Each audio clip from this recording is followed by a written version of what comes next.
रोजची भाजी मस्त मसालेदार असेल तर सगळ्यांना आवडते। रोज रोज रेस्टॉरंट किंवा हॉटेलला जाणं शक्य नसते, त्यासाठी घरीच बनवा मस्त अशी मटर मसाला। तर मटार मसाला बनवण्यासाठी इथे मी कढईमध्ये साधारण 2 मोठे तांबे इतकं पाणी टाकून घेतलेलं आहे।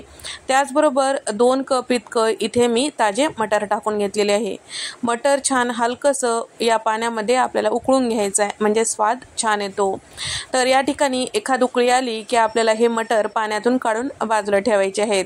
आता त्याच पाण्यामध्ये आपल्याला कांदा, टोमॅटो, हिरवी मिरची छान असं उकळून घ्यायचं आहे। या ठिकाणी 4 मध्यम आकाराचे कांदे, 3 मध्यम आकाराचे टोमॅटो मधोमध कट करून घेतलेला आहे, म्हणजे ज्या पद्धतीने आपण भरले वांग्याला वगैरे कट करून घेतो त्याच पद्धतीने। आता टोमॅटोचं हलकसं साल बाजूला होईपर्यंत आपल्याला उकडून घ्यायचं आहे। 10 मिनिटांनंतर छान असं उकडल्या गेलेलं आहे, प्लेटमध्ये काढून घेऊया।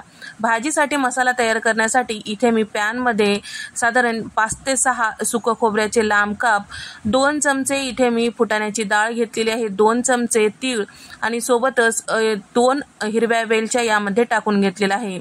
त्याचबरोबर यामध्ये टाकून घेत आहे 5 ते 6 काळे मिरे आणि अर्धा चमचा जिरे यामध्ये टाकून घेतलेला आहे आणि छान तडतडेपर्यंत आपल्याला भाजून घ्यायचं आहे। इथे आपलं भाजीसाठी मसाला तयार झालेला आहे। थंड झाले की मिक्सरला बारीक असं हे पावडर तयार करून घ्यायचं आहे। कांदा, टोमॅटो, हिरवी मिरची ते सुद्धा थंड झालेलं आहे, मिक्सरच्या भांड्यामध्ये टाकून घेतलेलं आहे। 8 ते 10 लसणाच्या पाकळ्या, 2 इंचाचं आलं यामध्ये टाकून पाणी न टाकता छान असं वाटण तयार करून घ्यायचं आहे। आता भाजीला फोडणी देण्यासाठी कढईमध्ये 4 मोठे चमचे तेल टाकून घेतलेलं आहे, अर्धा चमचा मोहरी, अर्धा चमचा जिरं आणि तयार करून घेतलेलं कांदा टोमॅटोचं जे वाटण होतं ते टाकून घेतलेलं आहे। थोडीशी कोथिंबीर टाकून घेतलेलं आहे आणि तेल साईडला सुटेपर्यंत आपल्याला हे सगळं छान असं वाटण परतून घ्यायचं आहे। 5 मिनिटांनंतर इथे तेल साईडला सुटलेलं आहे, यामध्ये तयार करून घेतलेलं वाटणाचं जे पावडर होतं ते टाकून घ्यायचं आहे। त्यानंतर आपल्याला आणखीन 2 मिनिटं छान परतून घ्यायचं आहे। तर हे मसाल्याचं पावडर टाकल्यानंतर तुम्हाला जर वाटण करपत आहे असं वाटत असेल तर थोडंसं पाणी टाकून जास्त वेळ परतून घेऊ शकता। सोबतच यामध्ये पावडर मसाले टाकत आहे, तर 1 चमचा धने पावडर, अर्धा चमचा हळद, अर्धा चमचा गरम मसाला, 1.5 चमचा लाल मिरची पावडर कमी तिखटाचा आहे, रंगासाठी 1 चमचा इथे मी टाकून घेतलेला आहे बेडगी मिरची पावडर आणि सोबतच चवीपुरतं मीठ टाकलेलं आहे। पावडर मसाले सगळं छान असं व्यवस्थित मिक्स करायचं आहे। वाटण छान असं शिजून घेण्यासाठी आणि याला खमंगपणा येण्यासाठी जास्त वेळ आपल्याला परतून घ्यायचं आहे। त्यासाठी इथे मी अर्धा कप इतकं पाणी मिक्सरच्या भांड्यात टाकून यामध्ये टाकून घेतलेलं आहे। सोबतच यामध्ये 2 चमचे इतकं कसुरी मेथी हातावर चुरून टाकून घेतलेलं आहे।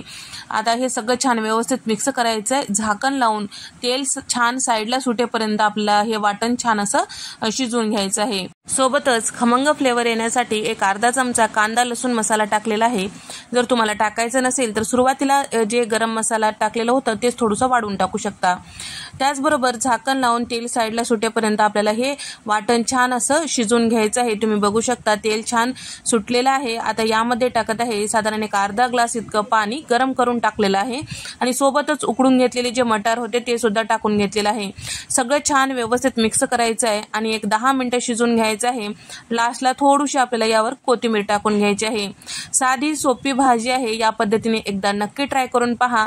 नेहमी तेच ते भाज्या नको असेल, काहीतरी मस्त चटपटीत खमंग खायचं असेल हॉटेल आणि रेस्टॉरंट टाईपमध्ये, तर ही भाजी तुम्ही ट्राय करू शकता।